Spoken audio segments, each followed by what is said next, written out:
डाकू था, उसका नाम था पारस राम। उसमें ब्रिटिश राज था इंडिया में। इसके ऊपर 30,000 रुपए का इनाम था, विच वॉज मैसिव। पारस राम ने कहा कि एक काम कर मां, पारस राम था शिव भक्त बड़ा भयंकर, ये जल ना मुझे पिला दे। तो ये मान ले कि मेरे अंदर का जो महादेव है ना, वो बड़ा प्यास से व्याकुल है, ये मुझे पिला दे, और जो छोटी मोटी मिठाई लेकर के आई ना, ये मुझे पिला दे। क्योंकि पारस राम ने अगर कसम खा ली महादेव के सामने ना, तो वो कन्यादान करने आएगा। आपने बाबू गुजर का नाम सुना हुआ है? भाई साहब, हम गुजर तो हमारे कुछ मित्र हैं लेकिन बाबू गुजर नहीं सुना। नहीं, एक और भी भयंकर डाकू था, उसका नाम था निर्भय गुजर। हाँ, वो सुने हम नाम। निर्भय, नाम इतना स्टाइलिश है ना, निर्भय। हाँ, मैं ये कह रहा हूँ कि जो डाकू लोग थे, जैसे जो निर्भय गुजर था, उसका एक बहुत सिग्नेचर ये बात मानी जाती थी कि निर्भय गुजर जब तक राज किया चंबल के ऊपर, तब तक लड़कियों को इतना प्रोटेक्शन था कि वो आराम से स्कूल जाती थी, कॉलेज जाती थी, और कोई भी अगर कुछ प्रॉब्लम हो तो अगर वो निर्भय गुजर के गैंग को बता दे कि देखो मुझे वो फलाना लड़का छेड़ रहा है या वो तो वो गयो, तो वो जो छेड़ता था ना, उसको निर्भय छोड़ता वो गयो। और निर्भय गुजर, मतलब निर्भय गुजर के एक दिन किसी और ही दिन है। लेकिन एक चीज जो मैं डाकुओं की बात करता ना, डाकुओं का ना एक बहुत इंपॉर्टेंट चीज होती है ना, कि वो जिस चीज की सौगंध खा लेते हैं ना, प्राण जाई पर वचन न जाए। ये एक्चुअली होता था। Even Nirbhay Gujar also used to follow some of his actions, कि वो मतलब एक आपको ना दूसरी बताता हूँ क्या था। एक डाकू था, उसका नाम था पारस राम। वो 1930-35 का पकड़ के रखो, वही शायद टाइम पीरियड होगा, क्योंकि उस समय ना ये बहुत यूज होते थे आपके राइफल्स और ये सब। फर्स्ट वर्ल्ड वॉर गुजर चुका होगा, तो उस टाइम का पीरियड होगा। पारस राम जो था, एरिया ये ग्वालियर के आसपास की। अच्छा, चंबल तो वही है ना, तो वो पानी में ही है कुछ। बस सब really brave people are born. तो क्या हुआ कि उसके ना एक गैंग थी, उसमें ब्रिटिश राज था इंडिया में। वहां का जो लोकल डिस्ट्रिक्ट मजिस्ट्रेट था, उसने उसके ऊपर 5,000 रुपए का इनाम रखा था उस समय आप इमेजिन करिए 5,000। और उसी समय सुल्ताना डाकू भी पकड़ा गया था। सुल्ताना डाकू को जो पकड़ा था मिस्टर यंग, या जो भी यंग होंगे, वो IPS होंगे, चाहे उस समय पुलिस सर्विस के होंगे, तो उसके बाद उनको डिप्यूट किया गया पारस राम को पकड़ने के लिए। डाकू पकड़े हो? हाँ, डाकू स्पेशलिस्ट हो तुम। जब पारस राम के बारे में उन्होंने जाना, तो उन्होंने उस जमाने में पारस राम के ऊपर 20,000 रुपए का इनाम डिक्लेयर किया। आप समझ, 4 गुना लगा। 20 नहीं 25, सॉरी 25, 20 नहीं 25, क्योंकि उसके ऊपर 30,000 रुपए का इनाम था, विच वॉज मैसिव। पारस राम इतना भयंकर, 5 और 25 या, तो मिस्टर यंग ने 25,000 का इनाम दिया। अब पूरे के पूरे, क्योंकि ना यंग बहुत इंटेलिजेंट था, वो ये जानता था कि अगर इतना हैवी अमाउंट तुम, अगर बाउंटी तुम इतना बड़ा डाल दोगे ना, कोई ना कोई हिम्मत करके आ ही जाएगा।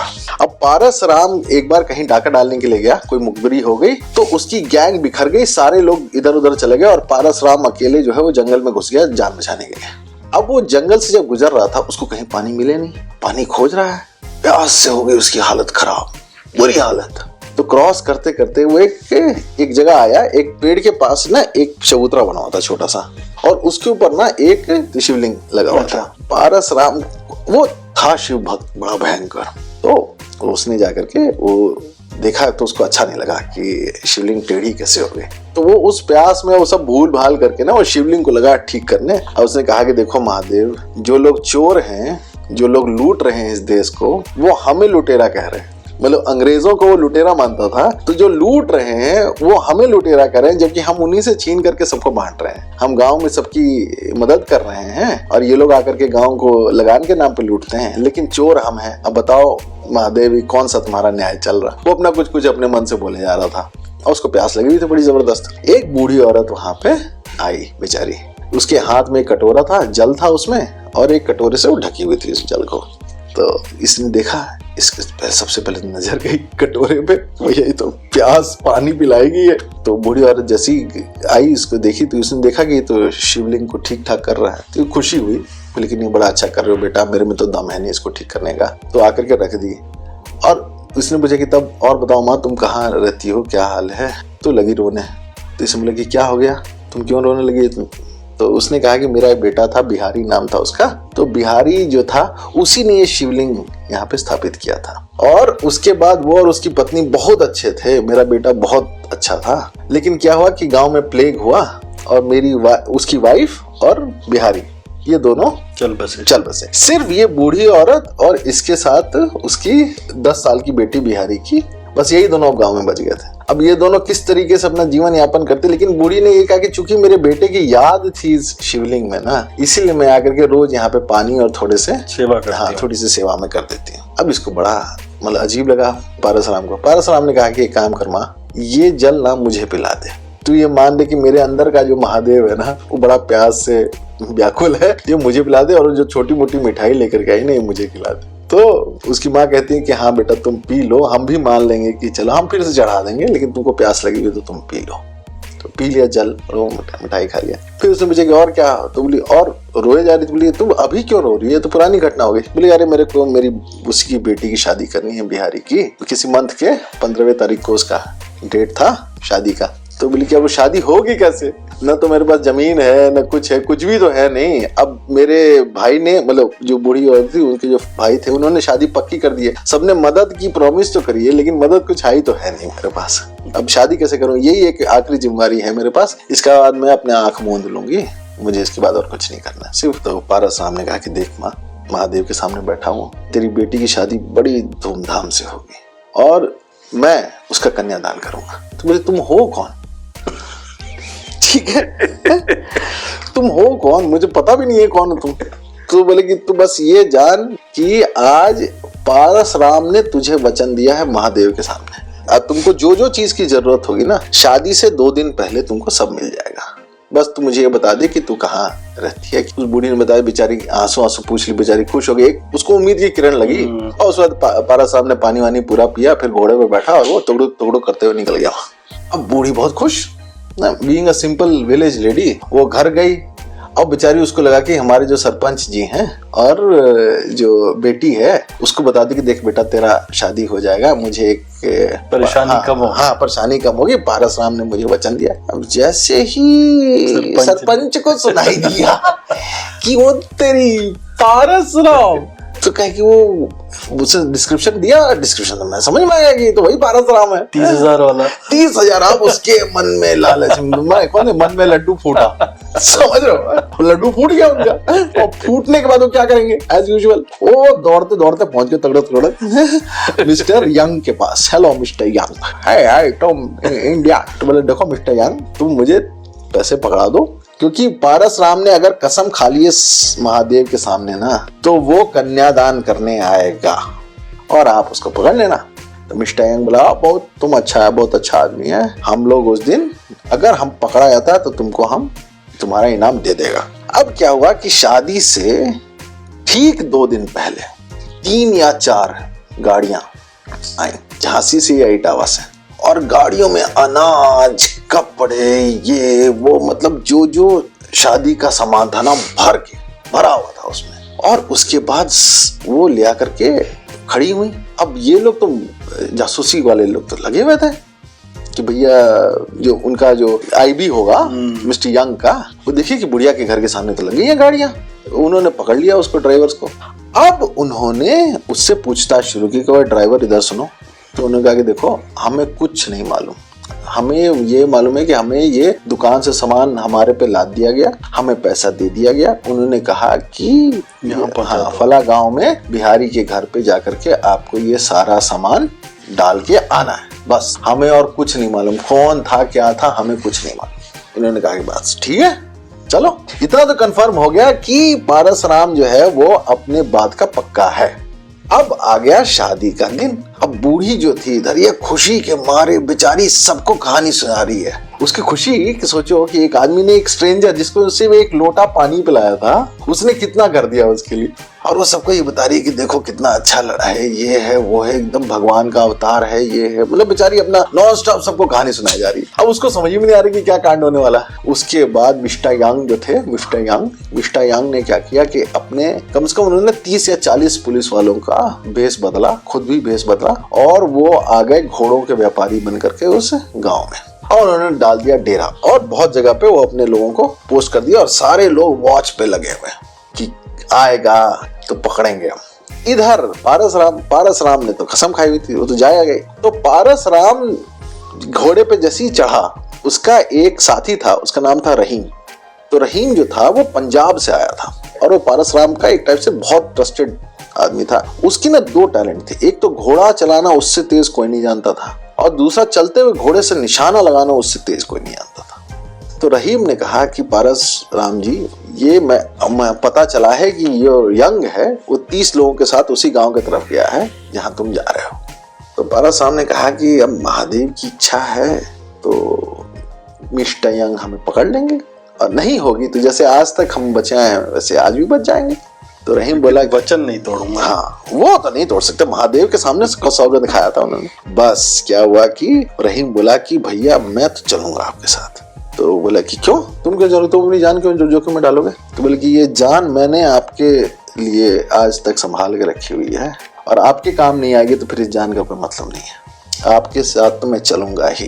तो कहा कि अब जब तुम यही चाहते हो तो चलो, क्योंकि पारस राम सही में डरता वरता नहीं था किसी से। तो पारस राम अपना पहुंचा, और दोनों रहीम और पारस दोनों गए और घर के पास गए। उन्होंने आराम से रस्सी बांधी घोड़े की, पूजा चल रही थी शादी की, और पारस राम आया अंदर, और बुढ़िया ने देखा, उसने तुरंत में जाकर के उसको प्रणाम किया कुछ। तो उसने कहा कि नहीं, कुछ खाएंगे वाएंगे नहीं भाई, हम लड़की की तरफ से आए हुए हैं, तो हम थोड़ी ना, हम कन्यादान करने गए हैं तो हम खाएंगे थोड़ी ना उसी खाने में जो हमने दान करने, हम वो सब नहीं करेंगे। उसने 5 अशर्फियां निकाली और 5 अशर्फियों के हाथ में दे करके उसने कन्यादान उस लड़की का कर दिया। जब लोगों ने देखा कि 5 अशर्फियों से उस लड़की का कन्यादान हुआ है, सारे लोग कहे कि भाई आदमी हो तो पारस राम जैसा। कोई आ रहा है साहब, आप कोई पैर छू रहा है उसके, कोई चादर बिछा रहा है, कोई कह रहा है कि बच्चे को आशीर्वाद दे दीजिए पारस राम की। मतलब एक टाइप से ना बड़ा उसका क्या कि भाई एक आदमी अपनी वचन रखने के लिए, एक बुढ़िया जिसका कि कोई नहीं था इस दुनिया में, उसको इतना सपोर्ट किया, तो सबको श्रद्धा जेन्युइनली जागी। इन्होंने कहा कि देखिए कुछ नहीं है, अब हो गया हमारा काम, अब हम लोग को इजाजत दीजिए। तो जैसे ये घोड़े पे चढ़ा तब तक देखा कि 30 लोग चारों तरफ खड़े हैं उसके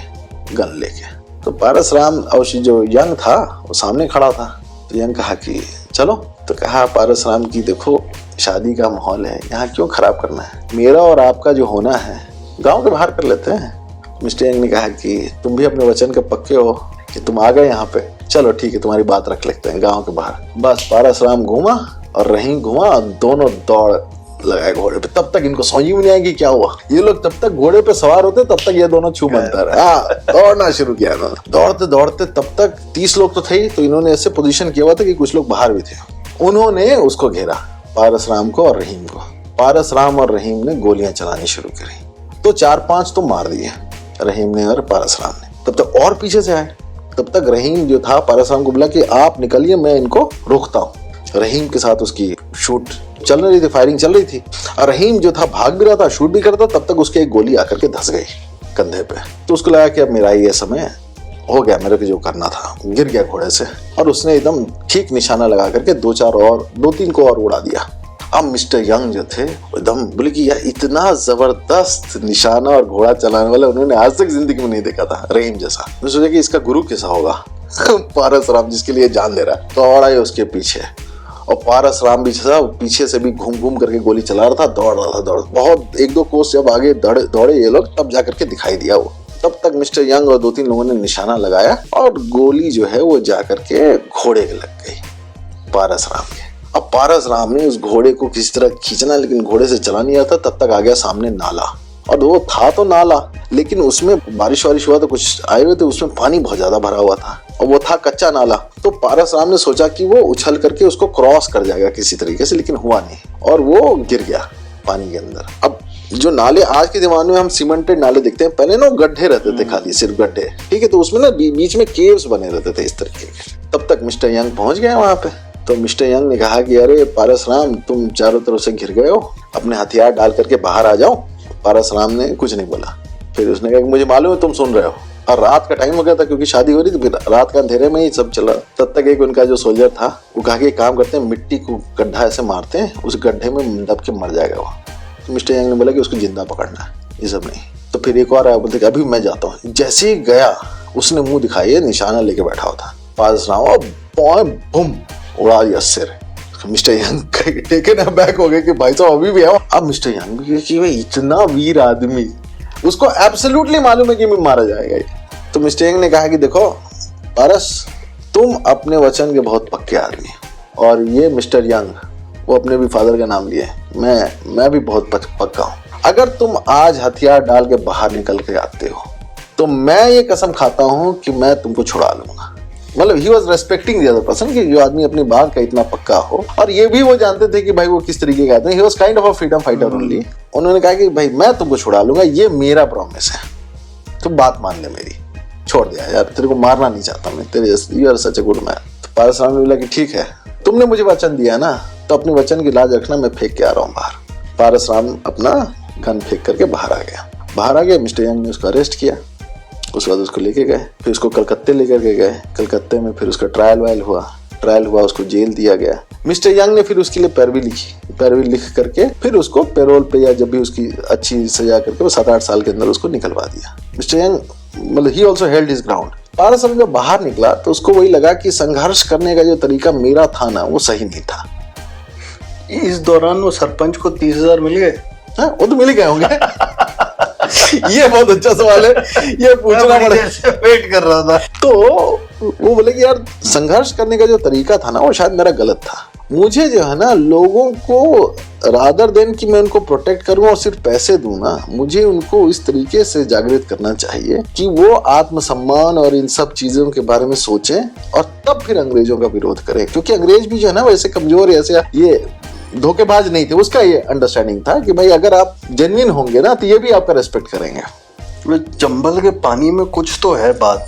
पान सिंह तोमर, हाँ, पान सिंह तोमर थे, निर्भय गुजर थे, उसके बाद और भी बहुत सारे थे। तो फिर पारसराम ने फिर जो था, वो जब जेल से निकले तो उन्होंने त्याग दिया और उन्होंने संन्यास ले लिया। और उसके बाद गांव-गांव में घूम करके वो अपना एक तरीके से लोगों को जागृत करते थे कि अंग्रेजों के खिलाफ आपको कैसे लड़ना है, क्या करना है, या फिर अंग्रेजों के अत्याचारों के बारे में बताते। और उनका बहुत बड़ा कंट्रीब्यूशन रहा पूरे चंबल के एरिया में घूम करके लोगों को जागृत करने का। और मुझे लगता है आजादी के कुछ साल के बाद शायद उनकी डेथ हुई। अच्छा, हाँ, या फिर मतलब आई एम नॉट एग्जैक्टली पहले हो गई या बाद में, हाँ, लेकिन ये उस दौरान वो थे एक्टिव जिस दौरान आजादी का स्ट्रगल चल रहा था। तो ये एक बड़ी इंटरेस्टिंग कहानी है कि एक लोटे पानी के लिए कोई आदमी ने अपना इतना, अपने पूरी की पूरी रेपुटेशन थी उसकी एक लोटे पानी।